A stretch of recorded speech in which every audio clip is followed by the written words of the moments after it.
Seguimos con Matutino Su Mundo. Hoy tenemos que hablar un poquito de la situación que vive Haití, que recibe el nuevo año inmerso en la más grave crisis, en la más rampante violencia que haya vivido en toda su accidentada historia de 221 años desde que fue declarada su independencia. Saludamos al vicealmirante Luis Félix Roa, un experto en temas de inmigración, un experto en estos temas internacionales, y por eso queremos analizar con él la situación de Haití. Buenos días, ¿está con nosotros? Buenos días, país. Bueno, quisiera de entrada, vicealmirante, que nos haga una evaluación de la situación de violencia que vive Haití y qué podemos esperar de esta misión internacional de pacificación que encabeza Kenia, que todavía no da avisos de que pueda ser lo suficientemente efectiva como uno esperaba. ¿Cómo puede usted analizar toda esta situación de violencia que ha aumentado en los últimos días en Haití? Bueno, antes que todo, y la violencia va a continuar y va a aumentar, pero la situación actual de Haití es preocupante. Ya prácticamente están al borde de un colapso. Haití, ahora mismo, su primer ministro, el Fritz Belzer, que fue el que sustituyó a Gary Conille, a ese señor nombrado por el Consejo de Gobierno haitiano, era inclusive un ministro de deporte, una persona que no tiene absolutamente ninguna formación política, pero ya el Consejo de Gobierno lo ha nombrado. Ese Consejo de Gobierno actualmente, que lo preside el señor Leblanc, que inclusive ha venido mucho aquí a Santo Domingo, le dejó como punto de agenda a ese señor, al primer ministro, a Fritz, bueno, que tenía que trabajar en el tema de la seguridad y que tenía que trabajar en la organización de elecciones. Primero, son dos adefesios en este momento. Eso es prácticamente de nada esperarse. Se puede sentir a un pueblo, mire, el pueblo de Haití se siente más que nunca inseguro. Incluso han abandonado la zona urbana hacia la zona rural aproximadamente unos 690,000. Ya prácticamente desde mitad del 2003 hasta el 2004, se han ido a las zonas rurales y la mayoría de ellos son mujeres y niños que tienen un terror que no lo aguantan. La pandilla ahora mismo tienen el control de la capital, o sea, es un 81% del control de la capital. Y de lo que ustedes mencionaban hace un momento de la Ciudad del Sol, Cité Soleil, esa está ocupada en un 90% por el grupo que se ha consolidado. Ese grupo tiene un 90%, pero es porque también hay que resaltar que tienen armamentos de guerra y armamentos modernos y municiones suficientes. El éxodo hacia las afueras de esas personas no es más que un mecanismo de presión de ellos mismos para poder seguir manteniendo el control. Y lo penoso de todo es que todavía sectores del empresariado y sectores de poder de Haití mantienen la logística a esos grupos para que les sirvan de apoyo a ellos mismos. Incluso estos son datos que ha dado la Organización Internacional para la Migración. Ustedes saben que allá hay una organización que se llama la OIM, que está ahí desde el 94 y es un apéndice de la ONU. Ellos mismos han afirmado que esta gente tienen una operación ahí de armas como nunca se había visto, y que esas armas inclusive había conocimiento de que estaban entrando por puertos que todo el mundo sabía por dónde. Estamos hablando de 13,000 personas mensual que se están yendo hacia la zona rural. Los conflictos inclusive que tienen ellos mismos, la misma pandilla, estos secuestros, las extorsiones, los asesinatos, todo eso son parte de su modus operandi, pero tienen un solo eje y un solo objetivo. ¿Hacia dónde va? Mantener ese estado que tienen ahí, para ellos mantener la hegemonía, y lo han ido consiguiendo. Inclusive hay algo más importante que señalar, señores: la ayuda humanitaria. Las ayudas humanitarias que están llegando, que no han parado de llegar, inclusive de países como Brasil y otros países, Canadá, Estados Unidos, incluso parte de Europa, no le están llegando suficiente. ¿Por qué? Porque las mismas pandillas están exigiendo lo que yo le he denominado un peaje en naturaleza. Es decir, ustedes van a entrar a esa ayuda o le van a llegar a la población, pero ustedes tienen que darnos a nosotros por lo menos un 50% o un 60% de esa ayuda, o no entran. Vicealmirante. A su orden. Sí, ¿cuál es la expansión de la ola de violencia que hay con respecto a los pandilleros, específicamente en Puerto Príncipe? La expansión, pues por esa gente ya tienen prácticamente, como les dije, el 90%, el 81% asegurado y se siguen expandiendo. Y no ha habido forma, porque tal como ustedes hablaban hace un momento, el tema de los kenianos fue totalmente un fracaso. Se esperaba inclusive, esa era la esperanza. Se hizo todas las diligencias para que hicieran una presencia los kenianos. Y recuérdense ustedes que cuando llegaron en junio, que llegaron 200 y después en julio llegaron 200 más. Ellos a su llegada hicieron toda clase de alarde, e inclusive las emisoras haitianas le dieron la bienvenida. Ustedes son africanos, ustedes son negros, son bienvenidos a Haití, qué bueno que vinieron. Y ahora mismo también esa esperanza la han perdido porque absolutamente no han hecho nada. Y las mismas tropas kenianas están disgustadas porque la ayuda no le está llegando, su sueldo no se le ha dado, y esos son gente que también tienen su familia en Kenia. O sea que fue totalmente un fracaso.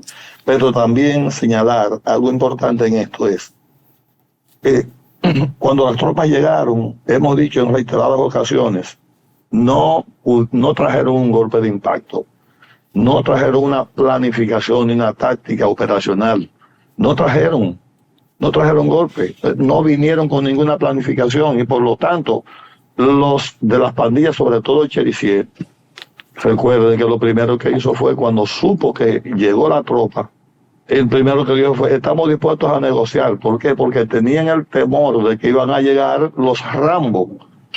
Sin embargo, se dan cuenta a los 16 días de que esta gente ni siquiera salieron a patrullar y no tenían un plan operacional ni táctico para atacar, y por lo tanto ahora esta gente recrudecieron su poderío. Es un asunto que realmente se convierte en muy complejo. Vicealmirante, una pregunta: ¿en qué entiende usted que han fracasado los militares kenianos? Bueno, primeramente en dos ejes principales.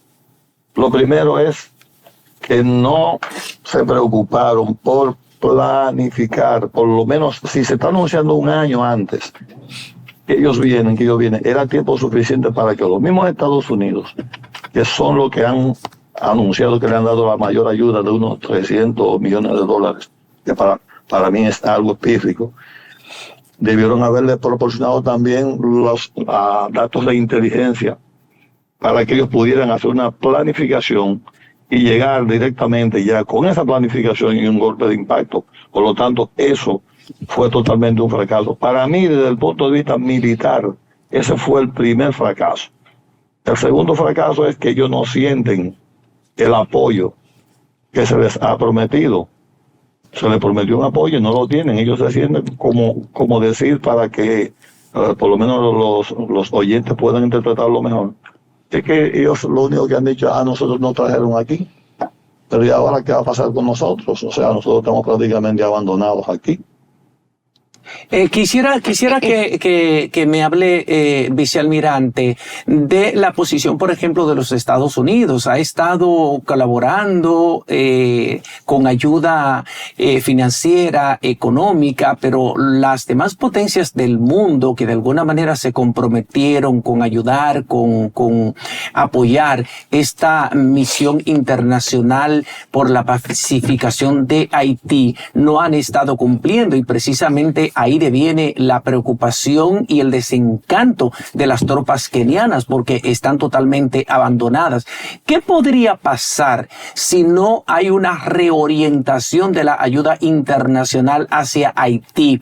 Que se vayan las tropas kenianas y que Haití vuelva a ser el desorden todavía peor que estamos avisorando o que uno teme. Bueno, lo primero que yo le voy a afirmar a ustedes es que yéndose las tropas kenianas y quedándose lo mismo, o sea, no representa absolutamente nada que se queden y que se vayan, porque no han asegurado ningún sector neurálgico. los puertos y los aeropuertos. Usted vio cómo atacaron un avión de Spirit.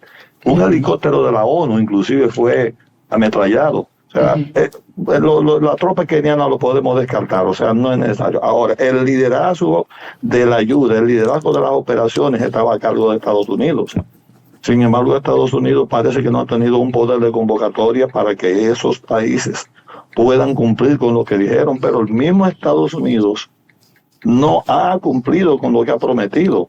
O sea, yo prácticamente en lo personal, lo que tengo es como la esperanza de que con la nueva agenda de Trump pueda haber una ayuda. Recordemos que Trump estableció como uno de sus ejes temáticos de campaña, que le dieron el triunfo, el tema de la migración y sanciones fuertes incluso para los países que facilitan esa migración, como en el caso México, Guatemala, Panamá. Incluso han designado ahí al zar de la frontera a Tom Homan, que es una persona que tiene una mano muy fuerte y viene con unos programas muy fuertes y amparándose en un orden jurídico que lo va a servir de apoyo. Sin embargo, yo veo que la agenda que tiene el presidente Trump para el día 20 de enero, por ejemplo, el caso que tiene pendiente con Ucrania y Rusia, el caso de Israel, con la Franja de Gaza, el caso de la guerra económica que le espera con China, la propia economía interna que tiene una inflación bastante alta debido al apoyo que ha tenido que darle a Israel y a Ucrania. Además, los acontecimientos que nos esperan ahí con el Cono Sur y América Central, que ahora va a haber elecciones de varios gobiernos y que si se descuida no va a poder conseguir lo que ha anunciado, que es lograr gobierno de centro derecha. Todo eso va a tener muy ocupado en la agenda de Trump. Y ojalá, es la única esperanza que particularmente yo en lo personal tengo, es que la presidenta, doña Claudia, pueda jugar el papel que estamos esperando para que en las negociaciones, como es un tema de migración y él lo prometió, ojalá que en esa agenda ella pueda incluir el tema Haití y pueda decir, bueno, ustedes necesitan que yo los ayude, yo voy a frenar aquí, vamos a hablar de aranceles, vamos a hablar de eso, pero incluyen estos países también para estabilizarlos, de tal forma que yo pueda cumplir contigo con lo que me estás diciendo y ojalá se le ocurra incluir Haití. Vicealmirante, entonces, eventualmente, la realidad de Haití, ¿cómo pudiéramos nosotros ver realmente ese impacto, ese cambio desde el gobierno del Trump? Porque acabamos de ver que ya hubieron varios intentos y no se vio ese progreso. Entonces, ahora, Haití directamente, ¿cómo entiende usted que pudiéramos ver ese cambio? Bueno, Haití, yo reitero otra vez, ojalá que con los pronunciamientos que Trump hizo en campaña, que no son muy esperanzadores, para mí yo lo veo como una fortaleza, porque acuérdese que él llegó a decir incluso que los haitianos comían mascotas y en un momento inclusive llegó a decir, y escúsenme la palabra, ese es un país de mierda, llegó a pronunciarlo. Ojalá que ahora él pueda liberar mejores fondos, no sé de dónde lo va a sacar con tanto eso, pero liberar los fondos de tal forma que Haití pueda mejorar y crear un ambiente y también conseguir que las Naciones Unidas aumenten presencia ahí, porque las Naciones Unidas se han mantenido tímidas. Ojalá, yo tengo la esperanza de que él en esas negociaciones por lo menos va a comprometer a las Naciones Unidas de que tienen que mandar más personas, involucrarse más, crear un ambiente más o menos seguro y crear un ambiente propicio para elecciones e imponer ahí después de eso a un presidente y respaldarlo, porque el problema es que los golpes de Estado en Haití es como amanecer aquí bebiendo café. Esa es la pura realidad. Luis, ¿cuáles son las principales limitaciones que tienen los policías de Haití para contrarrestar esta banda de delincuentes, estos pandilleros que están azotando a ese país? Lo primero es el alto índice de corrupción que ellos mismos tienen, que están involucrados ellos mismos con los pandilleros, ellos mismos están, es lo primero. Lo segundo es el número de ellos no es suficiente, si así lo fuera, no son suficientes tampoco. Y lo otro es también que no existe un liderazgo. Cuando no hay liderazgo, no hay cosa peor en un conflicto de esa naturaleza, cuando no hay un liderazgo, los liderazgos están dispersos, inclusive no tanto en el Estado fallido, para mí Haití no se lo debe llamar un Estado, es una nación Esa nación no tiene un liderazgo con quien hablar, un liderazgo a quien responderle. Y la policía lo que está diciendo aquí es sálvese quien pueda, vamos a subsistir, pero no están identificados con la causa original de eso. Por ahí no piense nadie que policía va a hacer absolutamente nada, que no sea seguir con la corrupción que llevan y tratando de sobrevivir, porque si así no fuera, la policía también hubiese sido erradicada por esos grupos que a cada rato le queman cuarteles y hasta la residencia del jefe de la policía la quemaron. Ellos están en contubernio también, no tenga duda de eso. Y cuando usted hablaba ahorita, vicealmirante, de que lejos de tener el apoyo a las bandas asesinas y criminales que dominan Haití, que dominan, como usted bien ha dicho, casi el 90% de la totalidad de su territorio, en estos días estuve hablando con algunos historiadores y ellos dicen que el liderazgo político y empresarial de Haití es el responsable de haber permitido, auspiciado el surgimiento y la creación de esas bandas, porque como en Haití había una situación de tanta inseguridad, cada dirigente político, cada presidente, cada empresario buscaba una banda especializada para que lo protegiera, le protegiera su vida, protegiera sus propiedades, pero esas bandas se fueron quedando organizadas. Cuando salía ese presidente del poder, esa banda se quedaba operando, se quedaba con las armas que ya había recibido y seguía recibiendo armas, porque es un secreto a voces que a Haití ha entrado toda la cantidad inimaginable de armas de alto calibre, armas de guerra, como usted bien ha dicho, y que han entrado básicamente a través de Miami. Y algunas desde la República Dominicana también ha sido denunciado eso. Entonces, la clase política de Haití, la clase empresarial de Haití, la oligarquía de Haití, tiene una gran responsabilidad con ese caos generalizado que vive Haití. Yo me atrevo a decirlo. Primero es que ha sido nuestras afirmaciones en todas nuestras intervenciones que hemos hecho. Esas han sido nuestras afirmaciones. Eso es correcto. Y voy más lejos. Usted ha sido inclusive gentil con decir que los empresarios y los grandes oligarcas haitianos tienen parte. Ha sido gentil. Ellos han sido los diseñadores de eso. Ellos han sido los diseñadores de la desaparición física de su presidente. Porque ese presidente en una ocasión, quizás unos 4 o 5 meses antes, según mis apuntes, fue una de las personas que primero hablaba de que el tema del combustible, el tema del gas, el tema de otras empresas, iba a ser directamente ya controlado por el Estado, incluyendo el sector agrícola que ellos tienen. Y eso no gustó. Fíjese que cuando llegan los colombianos, supuestamente, y eliminan físicamente a Monguis, no hubo hasta el día de hoy ningún tipo de identificación de los intelectuales, sino solamente de los materiales, y eso ha quedado difuso. Estoy totalmente de acuerdo con eso, que es esa estructura mafiosa de alto nivel de Haití la que todavía está amparando a esos grupos, porque ellos no iban a poder soportar sin una buena logística, no solamente con lo que le dije del peaje en naturaleza que le quitan a las ayudas humanitarias, sino también en efectivo. ¿De dónde sale ese dinero para ellos mantenerse? ¿Por dónde lo consiguen?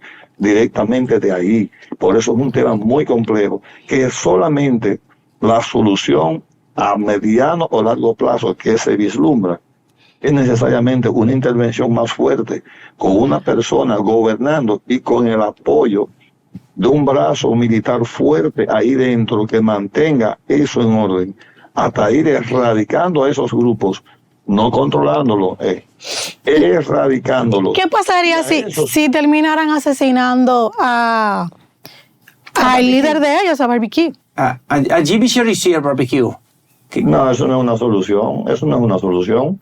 Usted me va a eliminar ese líder, ¿y qué va a pasar? Hay 20 líderes más que a lo mejor están locos ya para que él se quite de ahí. Porque fíjense una cosa, señores, si vamos a ser más objetivos y ojalá que podamos interpretar lo que intento decir.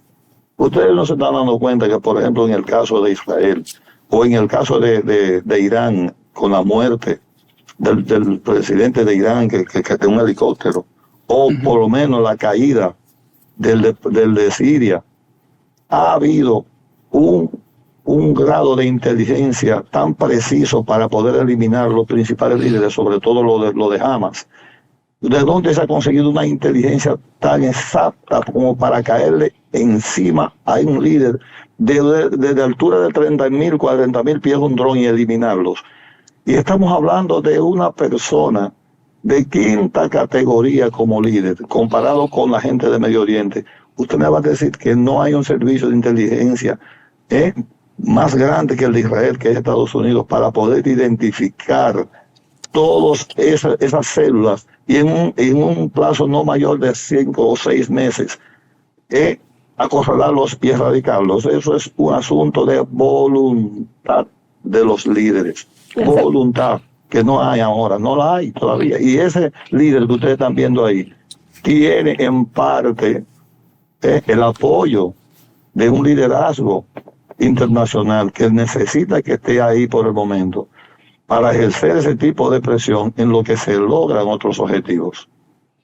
Vicealmirante, el presidente de la República Dominicana, Luis Rodolfo Abinader, pues en coordinación con Migración y otras entidades, iniciaron el gran plan de deportación masiva de nacionales indocumentados, tanto haitianos como de otros países. ¿Usted cree que en el caso de Haití ha surgido su efecto, este plan? Ese plan, por un lado, las publicaciones que tenemos es de 174.000 y que van 10.000 semanal. Eso es lo que yo veo que se publica. Ahora, lo que está viendo la población, lo que siente la población, es que realmente eso no se compadece con la realidad. ¿Hay un control militar en la frontera? Sí lo hay. ¿Hay presencia militar efectiva en la frontera con líderes militares muy competentes? Sí lo hay, pero las migraciones han seguido. O sea, eso no es un asunto que hay que venir de otro lado para verlo. Han seguido. Entonces, ahora mismo, yo entiendo que la política del presidente Abinader debe estar atenta al 20 de enero. Tiene que estar atento a ese discurso del 20 de enero para que pueda entonces reorientar su política. Porque él ha hecho los esfuerzos, no vamos a ser mezquinos. En los foros internacionales se ha expresado muy fuerte, demostró voluntad política, designando inclusive a un vicealmirante, amigo nuestro, que es muy capaz, muy capaz. Pero el país está lleno de haitianos. Pero el país, bueno, entonces me está dando la razón. Sin embargo, ¿qué estamos viendo? Que todavía usted dice, bueno, lo están sacando, pero yo lo estoy viendo que caminan en la calle. Así es. Y si fueron 50, y de los 50 usted le pone una marquita en la frente, como le pusieron a Caín, y usted le pone una marquita en la frente, y a la semana vuelve y lo ve ahí de nuevo. O sea que yo creo que debemos ser conservadores y esperar al 20 de enero a ver cuál es la postura. Y debe ser inclusive un discurso que con respecto a la República Dominicana debe ser coherente. Porque si un eje temático de Donald Trump fue el tema de la migración odiosa y terrible que hay que eliminar, y designó un embajador que es una buena muestra de que las cosas van a ir bien, pues entonces, si él tiene esta política migratoria tan férrea, se supone que a nosotros vamos a recibir esa misma ayuda para hacer lo propio aquí.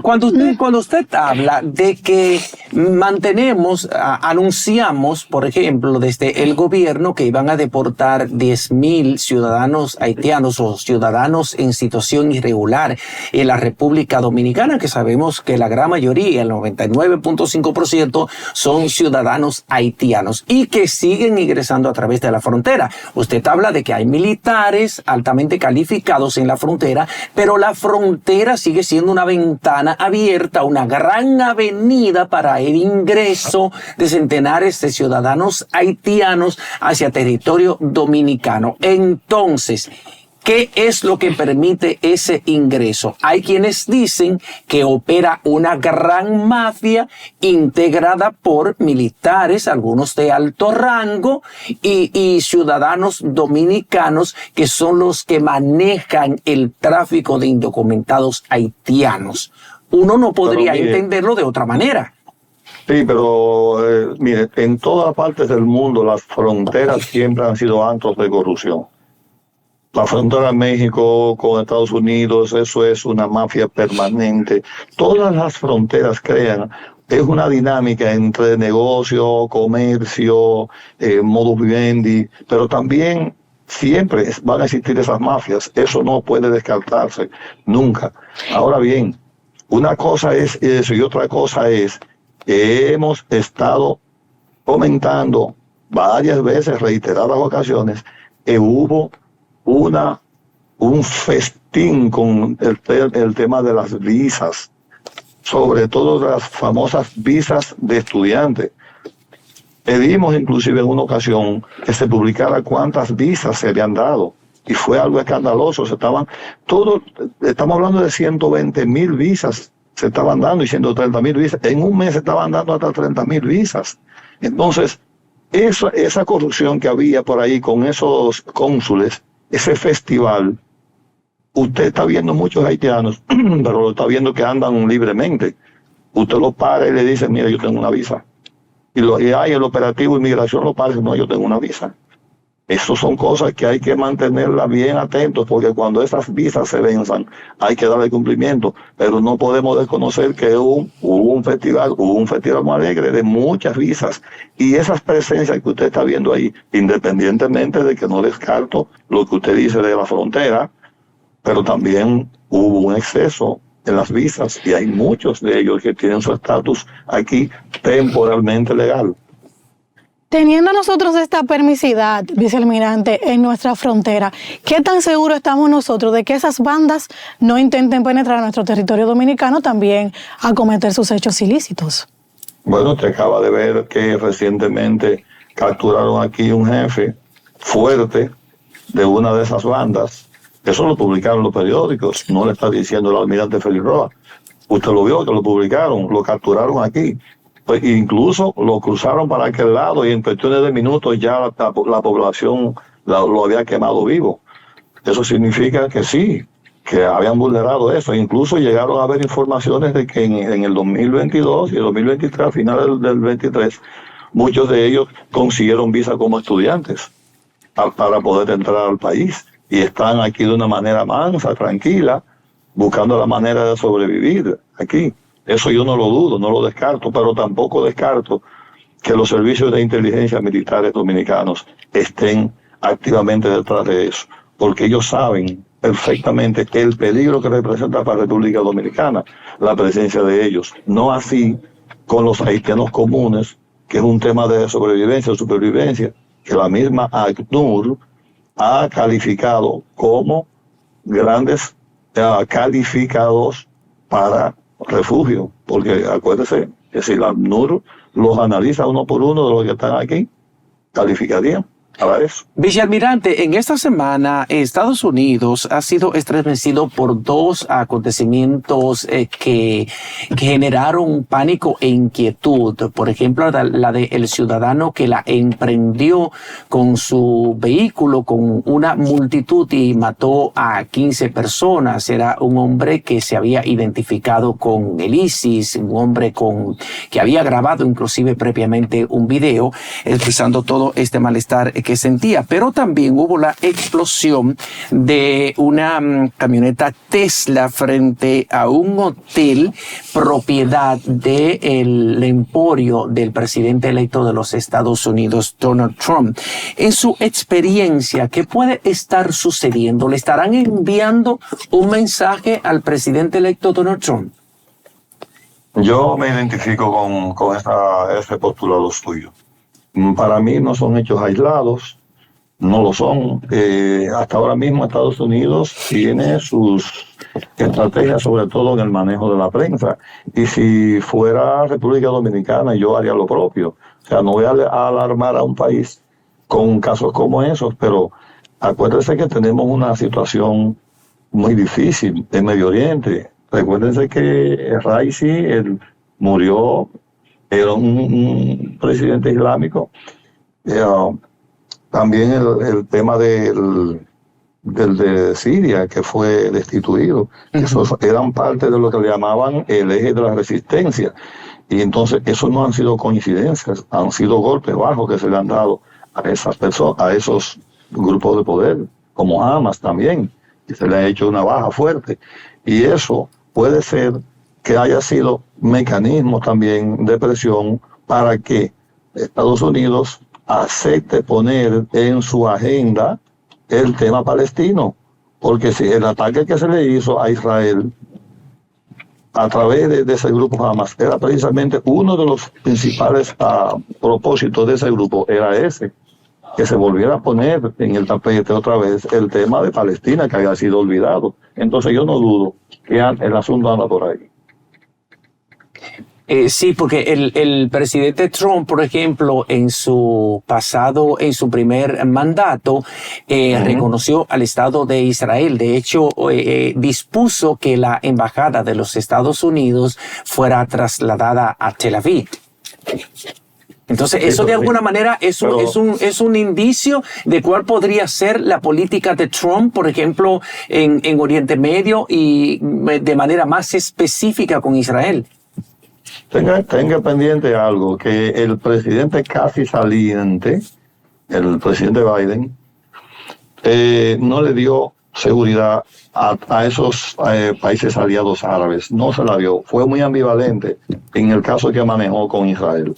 Recuérdese que por un lado le dio apoyo económico y le dio suficientes fondos y armas, pero por otro lado le decía al mismo líder de Israel, le decía, usted no puede llevarse de lo que nosotros nos llevamos en el 11 de septiembre, que la rabia que nos arropó, pudimos conseguir el objetivo de quitárnosla, pero también esa rabia nos hizo cometer errores. O sea, usted debe tener eso en cuenta. Por un lado le dijo, aquí tienes armas, tienes dinero, pero yo creo que también te estás excediendo. No sé, ese tipo de ambivalencia pone tanto a Irán como a Siria, a los iraquíes, lo pone en un dilema. Entonces ven acá, ¿en qué estamos con este hombre? ¿Con quién está? ¿Con quién no está? Entonces vamos a hacer lo mismo. Vamos a hacer lo mismo que hicimos con Israel. Vamos a darle visaje porque para que nos vuelva a poner ahí. Israel, inclusive Netanyahu, está diciendo abiertamente, yo en mi agenda no voy a sentarme a negociar el tema de los territorios, ni del sur, ni tampoco de Franja de Gaza. No voy a negociar eso. Lo mismo que está diciendo el de Ucrania, no voy a negociar los territorios que me han quitado. Y todos esos visajes, créase o no, pone en jaque a todos esos movimientos armados que hay fuertes, radicales, que hay en Medio Oriente, para dar señales de, mira, esto es lo que puede pasar. Tú vas a creer que no va a haber paz, y no la vas a tener la paz si tú no nos pones en agenda. Porque el gobierno que tú recibiste ahora fue un gobierno totalmente incoherente con respecto a la política con nosotros, que no la vemos clara. Esto es lo que yo puedo ver. Vicealmirante, ¿entiende usted con su experiencia, ya que tiene militar y su capacidad analítica dentro de esa área, que la guerra entre Ucrania y Rusia puede haber llegado a su final o está próximo a ello? Yo pienso que es muy alegre decir que llegó a su final, pero sí le puedo vaticinar que eso se va a detener. Eso se va a detener porque en la agenda de Donald Trump, acuérdese, vuelvo otra vez con la palabra, el eje temático que tuvo parte de migración fue, voy a detener la guerra. Ahora, Rusia está en su mejor momento de negociación porque Rusia lleva ganada la guerra. No nos vamos a perder en eso. Tiene 468 kilómetros de territorio ganados y ha habido menos muertos que en la Franja de Gaza. Fíjese, entonces, él lleva ganada la guerra. Pero Putin ha demostrado cierta simpatía por un negociador natural que se llama Donald Trump. Hay que reconocer que no es un loser, que no es un perdedor, es un negociador natural. Y a Putin ellos hacen cierta química y no dudo que se sienten en una mesa, que se van a tener que sentar, y me imagino que ya lo han hecho, me imagino que ya han hecho contacto, y dentro de esos puntos estará seguro que Putin le va a decir, vamos a negociar, pero en base a nada con la OTAN y a Ucrania, y los territorios conquistados, más otros territorios que yo necesito que son nuestros, en base a eso, hagamos esto.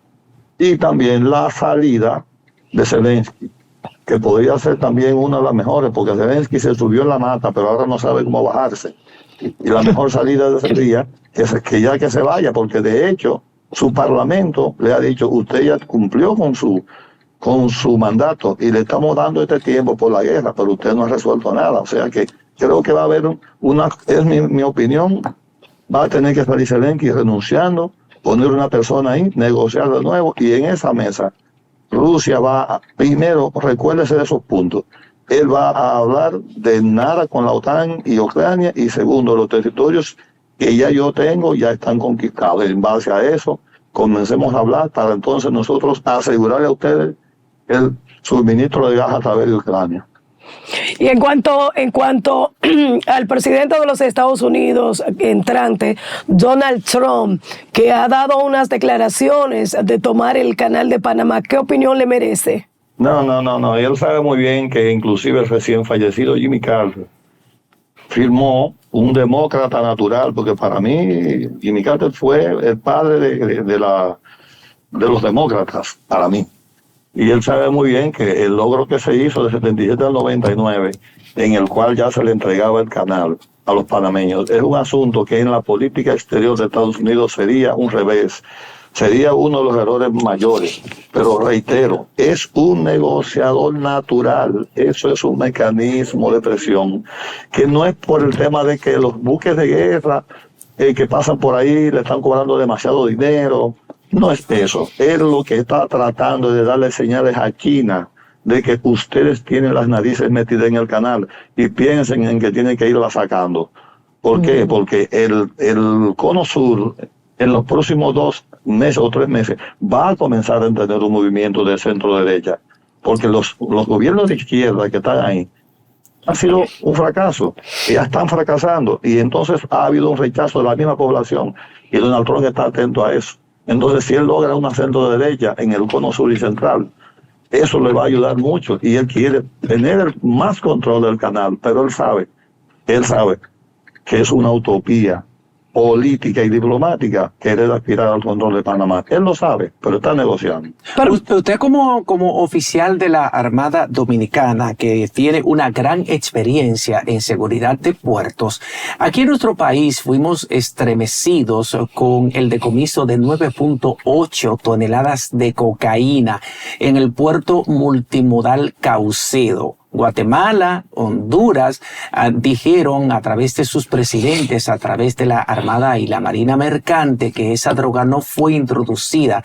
en esos 2 países, y de alguna manera nos señalaron directamente a la República Dominicana como el país donde esa droga fue introducida en ese contenedor que iba a ser enviada a Europa.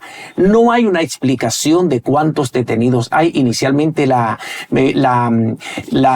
encargada de persecución de la Procuraduría, Jenny Berenice, dijo que estaban investigando a 10 personas, que estaban interrogando a 10 personas, pero aquí no hay un preso, aquí no hay una explicación de nada. El gobierno como tal no se ha referido al tema, el presidente Abinader tampoco. ¿Qué pudo haber pasado? ¿Cómo pudo ser armada una logística para manejar 9.8 toneladas de drogas? Bueno, como dice el refrán, por parte. Mire, en las operaciones portuarias hay demasiado por donde cortar. Los controles portuarios ha sido uno de mis oficios en los últimos años, controles portuarios. Le voy a decir un dato. Mire, cada contenedor tiene una numeración. Esa numeración es el acta de nacimiento de ese contenedor, y en el mundo no, de los millones y millones de contenedores que hay, no hay 2 con ese mismo número, igual que usted con su número de cédula, no hay 2 en el mundo con el número de cédula suya. Uh-huh. Entonces, cuando un contenedor sale de un puerto, son 4 requisitos indispensables que se ponen para que no haya problema. Primero, ese contenedor tiene que tener su número claro. Ese número se lleva a un documento que es el Bill of Lading, o lo que le llaman el BL. Uh-huh. Ese documento de embarque, pero también se le pone un cintillo de seguridad. Y a ese cintillo de seguridad, el dueño de la mercancía, si desea, puede ponerle otro cintillo que él paga como un seguro de garantía. Pero el primer cintillo que se le pone, el primer sello, el primer candado que se lo pone la autoridad del puerto. Y ese número está en esa acta. Y cuando ese importador o exportador viene a reclamar aquí su contenedor, ya las autoridades de aduanas de aquí saben de quién es eso.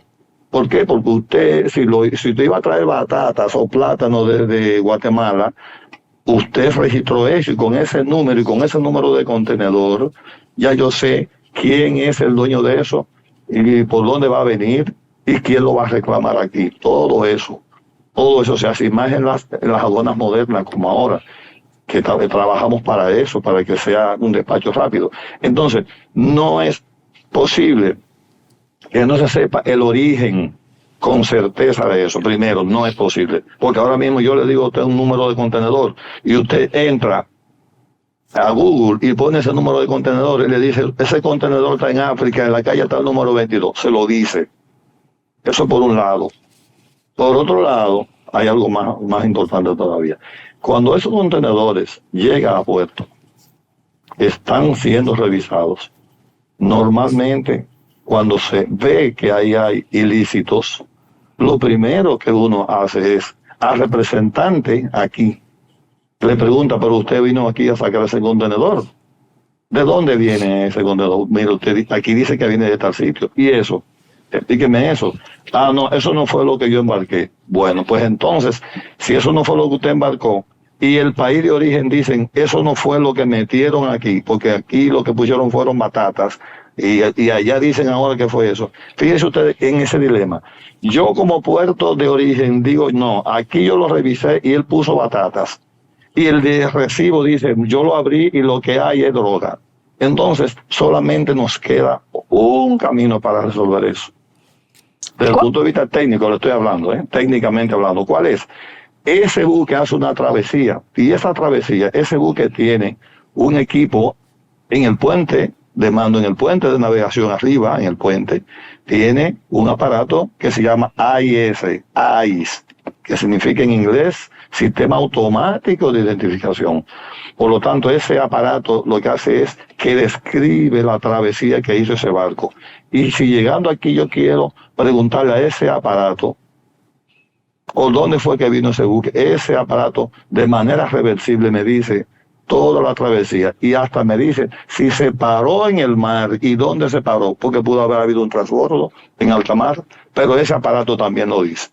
O sea, hay demasiados medios para saber eso, y yo aprovecho para decir que realmente, y ojalá que las autoridades, incluyendo a mi amigo, el director de la DNCD, que también es muy competente, el almirante Cabrero y yo, que yo entiendo, y al presidente de la República también, yo creo que llegó el momento de que se satisfaga una intención, un deseo que tiene el pueblo dominicano, y es el que usted planteó.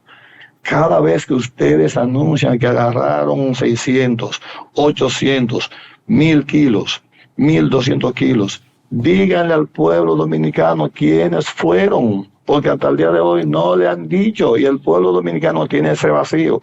Te reconozco tu lucha contra la droga, sí. Te reconozco la integridad, sí, te la reconozco.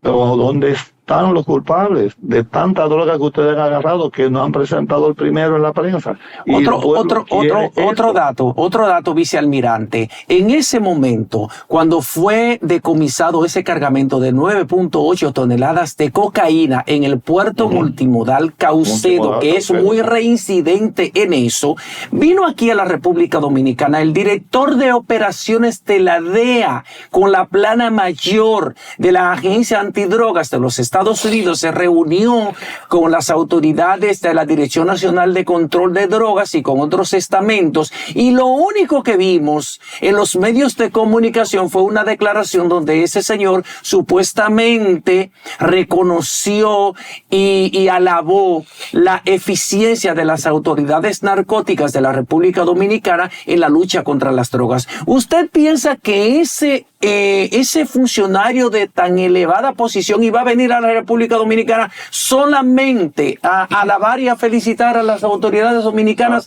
por su eficiencia en la lucha antidrogas? Mire, eso es lo que yo siempre le he denominado diplomacia de estilo.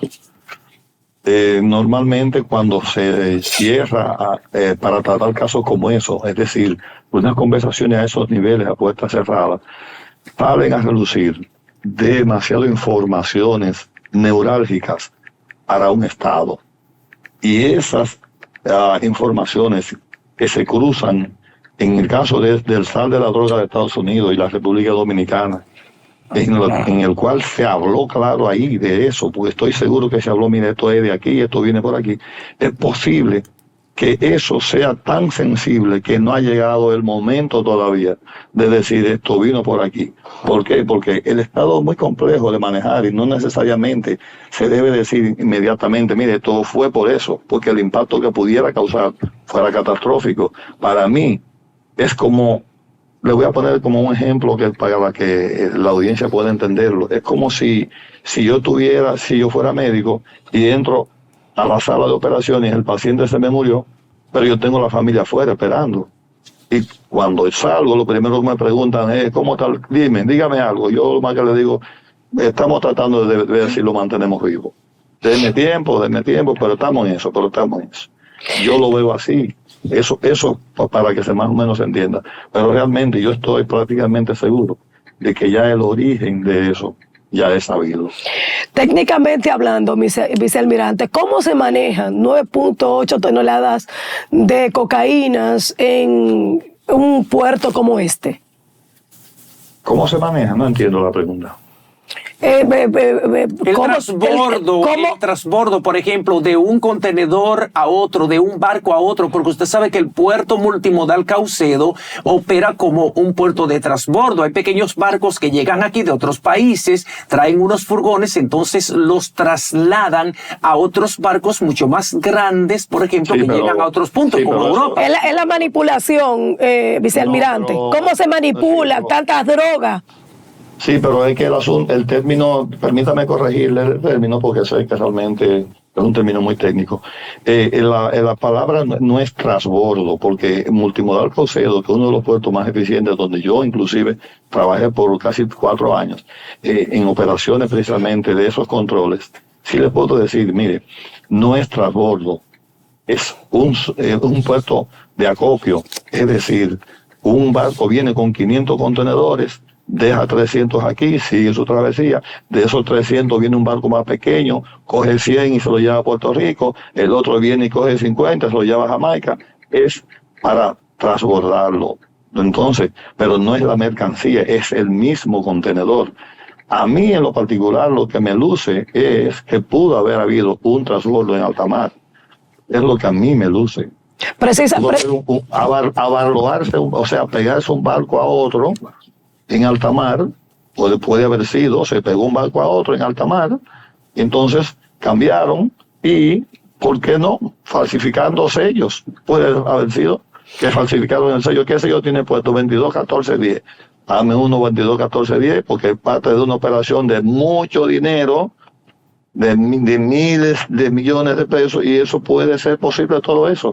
A mí en lo particular, en mi poca experiencia en el área, yo lo más que puedo decir es que puede haber sido un transbordo, pero no creo que Multimodal Caucedo, con tantas cámaras y tantos controles que dejamos ahí, porque yo estuve hasta reciente ahí, hasta finales hasta el inicio de este gobierno, y dejamos controles que todo lo que se mueven ahí en cámara se ve, y hay un centro de monitoreo inmensamente grande y 24 horas. O sea que un contenedor, no es verdad que en cámara yo me voy a poner a abrir un contenedor, sacar esa mercancía, ahora ponme esta. Eso es una utopía operacional, eso no es posible. Lo que se hizo fue con ese mismo contenedor desde el origen, sin cambiar de contenedor, porque había que cambiar demasiados documentos y iba a dejar demasiados rastros. Eso tiene que haber sido para mí un transbordo. Con respecto a la posición del presidente Luis Abinader en relación a este decomiso de cocaína, esa posición que ha tenido el presidente, ¿qué opinión le merece a usted?